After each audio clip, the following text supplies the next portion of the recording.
Well, hello once again. On today's agenda, we're going to go ahead and put some primer and then some of that Wimbledon white on our filler tube for our gas tank. And we're also going to do the inside of the gas tank filler door and the outside.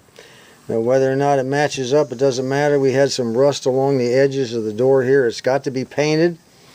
And I've sanded it down as best I can inside now. It took quite a while to get in all those nooks and crannies, but can't get to them all, but you do the best you can. You know, that's all there is to it.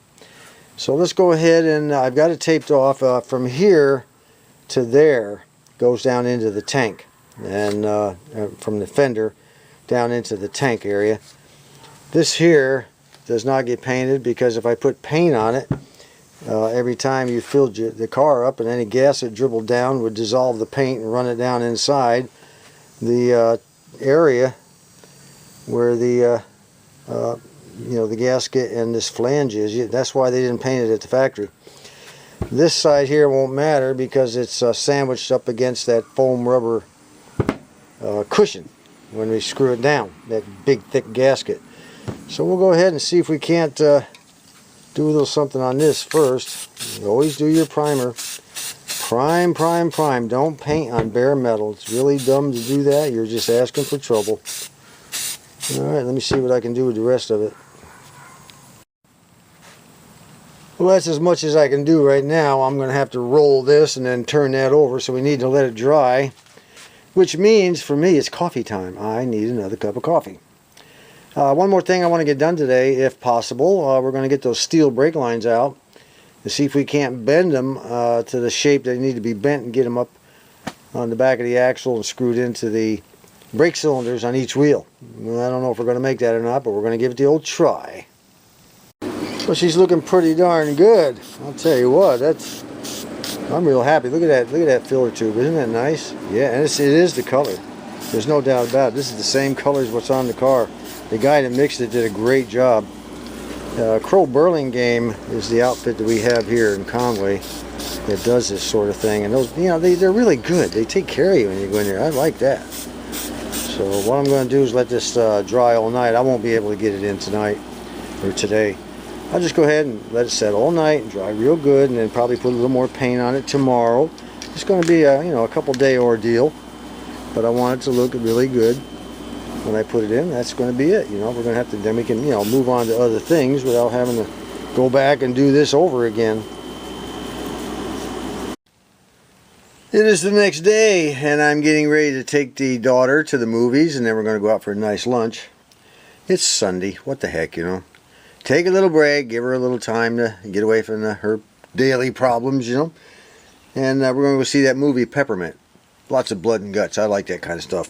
Anyway, before I closed out last night, I went ahead and removed a bunch of rust, sanded it down, and primed it around the area where the filler tube is going to be going, because once that tube was there, I wouldn't be able to get up in there at it. And I also discovered something. Now, this is the gasket that goes around that hole down in there, and the 4 screws, of course, go through those holes. Now, if you'll take a look, the color match between that out of the spray can and the original color of the car, the Wimbledon white, they match up pretty good. Okay. However, when you take this, now he had this car repainted, the previous owner. Remember, take a look at here. See, now there is not much of a match here. Now, I don't know what color he painted this car. It's certainly not white. Look at the difference between those two. Really bright white, kind of an off-white. Unless the white just turned that color from age. He only had it painted just a few years ago. I don't know. Maybe they tried to mix up a Wimbledon white, and that's the best they could come up with, and it just wasn't exactly what it's supposed to be. So, I don't know. As long as it's protected right now, that's all I care about. Take a look at this. Yeah, there's a big difference between those two. At least in my eye. And there's certainly a difference between these two. But on the inside, it matches up real nice, okay? So anyway, what I'm going to do is give this a spray down in here with the can that I bought. And get it covered. And after we get back from lunch this afternoon, I'm going to go ahead and put the filler tube back in. The paint has had a chance to dry on everything, the gas door and the filler tube and this gasket, not on the back. This is rubber on the back, by the way. You don't paint that. This here. And it's good to go. Now the inside, again, let me get a light here to show you what was once pretty rusty and mangy and screwed up. Looks really good now. Look at that down in there. Doesn't that look nice? Yes, it does. All the rust's been removed. It looks very, very nice. Alright, let me go ahead and spray it, and then I'll see you when we get back from movies and lunch. Well, that was a good movie. Just got back a little while ago. That was a great movie. If you get a chance to see Peppermint do it, man, she's a kick-butt woman, let me tell you. And of course, we went to get to Old Waffle House for my standard pork chop breakfast. I love their pork chops. Okay, that's in, and now we'll go ahead and take the paper off our tube and slip it through this gasket down in here. We'll see if we can't get that on also. Before finally fitting the filler tube down into the hole where that rubber O-ring is, now that O-ring will be fitting right around this area here. Let me see here. It'll be, yeah, right around this area right here is where it's going to fit. You can see that line. So what we're going to do is spray a little silicone. I've got some spray, heavy duty silicone here. Just going to give it a little spray right there. I don't want this thing tearing up that rubber O-ring down in there. Alright, that should do it. Now let's see if we can slip it on down in there. Now these are the hex head screws that hold that tube in through here. I went ahead and sprayed the heads and down around the shaft a little bit with some clear enamel.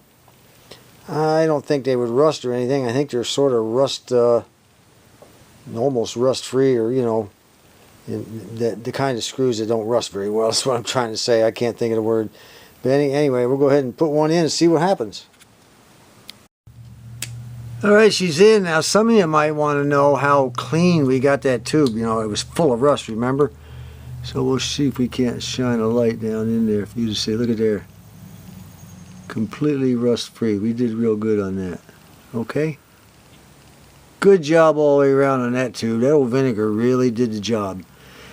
Alright, let's go ahead and get the top on. And I skinned it up a little bit here and there in the process of getting it in, but we'll go ahead and hit that with the spray can again and a couple other places, and then we'll move on to something else. Alright, let's try to get the old gas door back on. It matches up pretty good with the color on the inside of here. But boy, it doesn't match up at all with the paint.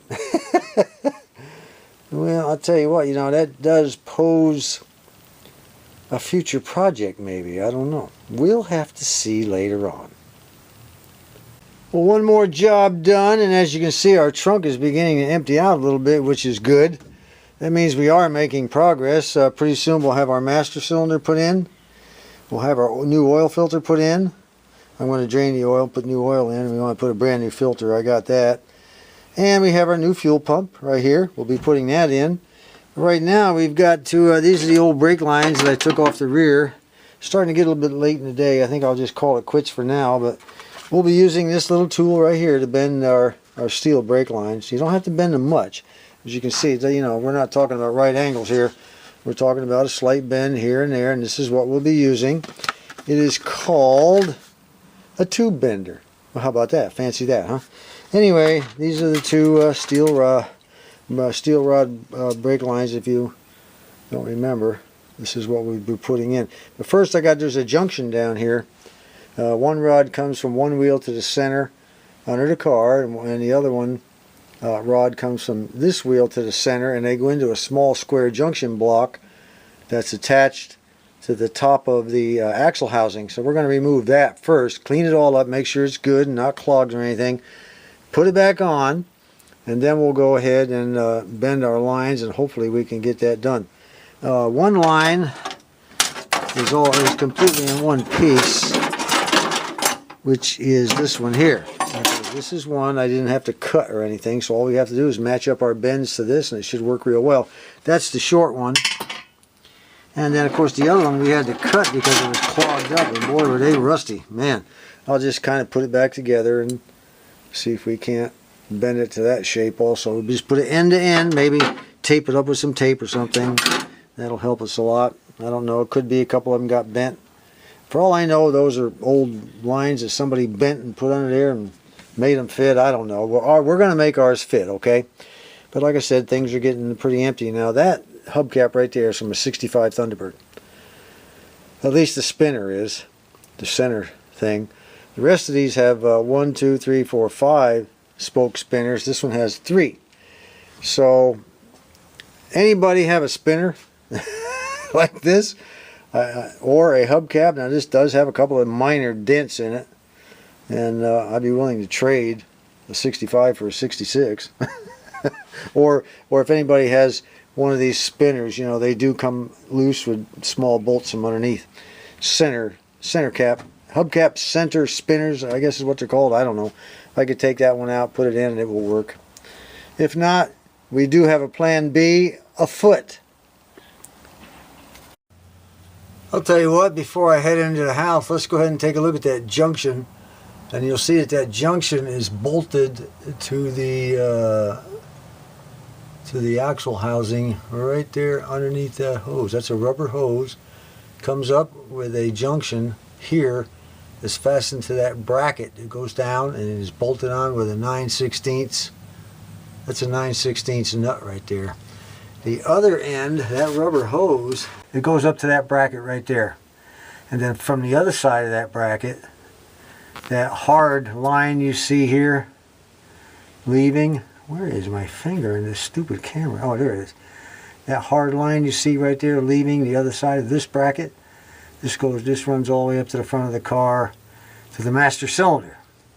So my job tomorrow is going to be removing it from that bracket right there. There's a clamp on one side that holds it in. I'll show you that after we get it out. Down the rubber hose over to that bracket right there with the junction. So that's what's got to come out tomorrow. Okay, we'll be taking that out. That other line you see there is the gas line going to the gas tank, up to the fuel tank, so don't worry about that. Just that rubber one there. We'll get her out. It's going to be a mess though. Well, time to head to the house. Well, here's that old hose with that distribution block. It's all molded into one piece. They want $50 for a new one of these. Can you believe that? Plus shipping? Yeah, I think Brendan's working on something for me. You know, he sits up there with those bonbons in one hand and a mouse clicker in the other and working that computer. So maybe he'll come up with a little something. I was kind of hoping I could take that block off there and, you know, maybe use it, but it's just not going to be done, okay? Now this side, of course, I've already told you, mounts to the differential and on the axle. And it's just, there's a bolt that goes through it and a nut on the other side. It's just a bracket that holds it. Now the other end's a little bit different. It's a bracket also, but one side of this, let me get down close so I can give you a better view. Now this thing here has one flat side. See it? Right next to that one flat side right there, and the other side is round. And it fits up through a bracket that has one flat side, and a hole that has a flat side, and of course the rest of the bracket is round. So it only goes in one way. Just gotta get this thing to stay still a second. I don't know why we're having trouble focusing. Okay, there we go. See the flat side, and then the rest is round. Now it goes up through the bracket hole, and this little thing right here keeps it from going all the way through. It goes up so far and it hits this funny looking, looks like a C-ring. It stops it from going all the way through. Now on the other side, this little jewel right here on the other side of the bracket fits down in that slot right there like that. It keeps it from pulling back through. You have to shove it all the way in until it basically bottoms out in the bottom of that U.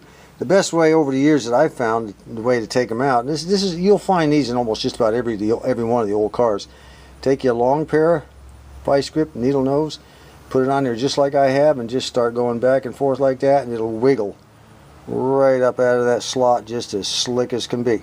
Let me put it on there and I'll show you what I'm talking about, what it looks like when it's in. Alright, that's the way that clip fits on there, okay? And it's got bent up, the little legs on it are bent up. You got little bumps, and see how they're bent? They're sort of half moon-like. They sort of wedge in. This thing will wedge in between the slot and the bracket, and of course the upward, this little lip right here should not be down facing the hose. It should be away from the hose, just like you see it right now. That way you can get your little vice grips on there and pull that baby right off of there. But again, this thing here keeps it from going all the way through, and this thing goes on the other side of the bracket to hold it in place. And then of course you just screw in your brake line. That goes all the way up to the master cylinder. And this is blood. See what I go through for you guys? I banged my head on the leaf spring shackle getting this out just to show you how I sacrifice. Alright, let's take a little closer look at this thing. Normally these hoses are very stiff and they have a lot of cracks in them because they've sat in one position all those years, but actually this thing is flexible. The reason this thing is flexible is because it's connected to the rear axle housing, and the axle's, you know, always going up and down as you go across bumps and everything. So from where it's connected to the axle housing to where it's connected to the line going to the master cylinder, you have to have some kind of flexibility there, otherwise it would just break off the brake line all the time. This one here, I'm very surprised. Look how flexible this thing is. No cracks in it at all, anywhere. Really, I can't believe it. I don't think I've ever seen one this old that was that flexible. Look at that. I don't know, it could be they changed that one out when they did the brake job. I have no idea. I know one thing, the fitting that goes into here that leads up to the master cylinder looks new. It's one of those real long jobbies, you know, and years ago they just used the short ones. This one is silver, and it's a real long one. And normally those are found on the newer brake lines and brake hoses. But I'm really surprised that this thing is so flexible. I don't know. We may not even need one of these. I really don't want to spend $50 buying a new one of these. I might be able to just clean it all up and make it look real good. It looks fine. No problem at all. A little rust here and there, of course, is to be expected. I don't know. We'll see what we come up with. If we can get a new one at a reasonable price, or put together a couple of pieces that form basically the same thing, then I'm all for it, you know. But I don't want to spend $50. I think it's I think Mac Thunderbird wants 50 bucks for this. I don't think Rock Auto even sells them. I don't know. We'll see. But anyway, the rest of the afternoon I'm going to spend with my little tube bender and getting these brake lines bent, hopefully to the right shape, and crying to wifey about my boo-boo on my head. Maybe she'll have sympathy for me. Probably not.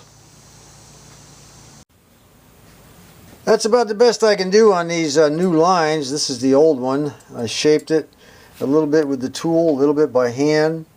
We got it fairly close. It's a little bit longer than anticipated though. We'll probably have to put maybe a slight upward bend here and an upward bend there to take up that additional, what is that? Man, that's about 2 inches, isn't it?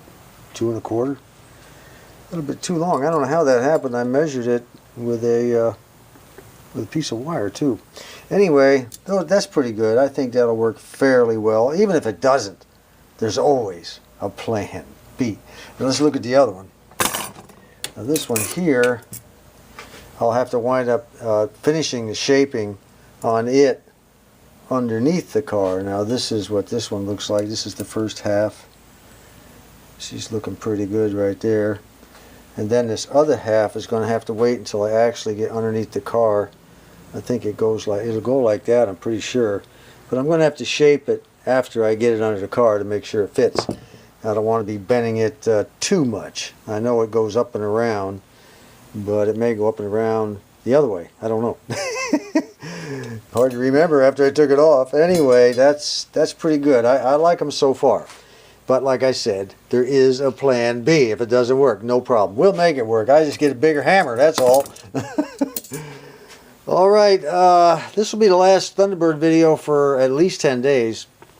I want to finish up the Zenith radio I'm working on. I want to get that thing taken care of and get it off my bench. I have a lot of other radios I want to work off and get out during the wintertime this year. And I want to get that one off my bench. So 8 to 10 days, I should be able to finish up that radio if I can get to work on it, you know, an hour or two a day. It all depends. You know, I have a lot of other responsibilities that I'm having to meet. I got a wifey who's got all kinds of problems here lately. She broke her arm. She fell in the middle of the night, 4 o'clock in the morning, broke both arms and her left forearm. So she's all pinned up and casted up, and she's going to be down until, I guess, around December the 1st. Tomorrow's her first doctor appointment with the doc that reset it. He put pins in it and rods, and she looks like something out of a sci-fi movie on her left arm there. The $6 million lady. But she has no idea. She might have been sleepwalking. She said she didn't know. She just, 4 o'clock in the morning, I heard my name yelled at. What's going on? It woke me up out of a dead sleep. I go out into the living room, and there she is on the floor holding this arm that looks something like these rods. I said, oh, man. I called the ambulance. They got her to the hospital. She spent 3 days there and recuperating. It was quite a really bad break. It really was. Both bones. I guess they call them the radius and axial, or something. I can't remember the name of the two bones in the forearm, you know. Anyway, that'll be it for now. She's on the mend, doing better. I'm taking very good care of her. Then, of course, I got great grandma also. She's always desiring vast wisdom from me. Sure she is. Until next time, I hope you enjoyed this one a little bit longer than usual. I don't know if you learned anything or not, but by the way, some of these bins were made not with the tool. You can't make, it's impossible really to make all bins with your tool. Now, that doesn't sound good, with this tool. So some of them, you know, you can make with your thumbs. You put your two thumbs together, you know, and then you mark it with using this, you mark it with a black felt tip pen. That'll be your center point, about right in there, whatever. And then you put a thumb here and a thumb there. These, even though these are steel lines, they still bend fairly easily if you take your time and go slow. There's no rush, none whatsoever. But, you know, the proof will be in the pudding once we crawl back under the car and try to screw them all in and everything. I was telling you earlier about the shorter fittings. This is what I'm talking about. This is fairly long, and this one is fairly short. See the distance? I mean, the length difference between these two. And it's interesting that the one under the car that screws into that flexible hose was even longer than this one. That one under there is about that long. It's a real long one. It's kind of it's modern. I know it is. It's not the old type. Anyway, I guess I bored you enough. Until next time, thanks for being here. This is John.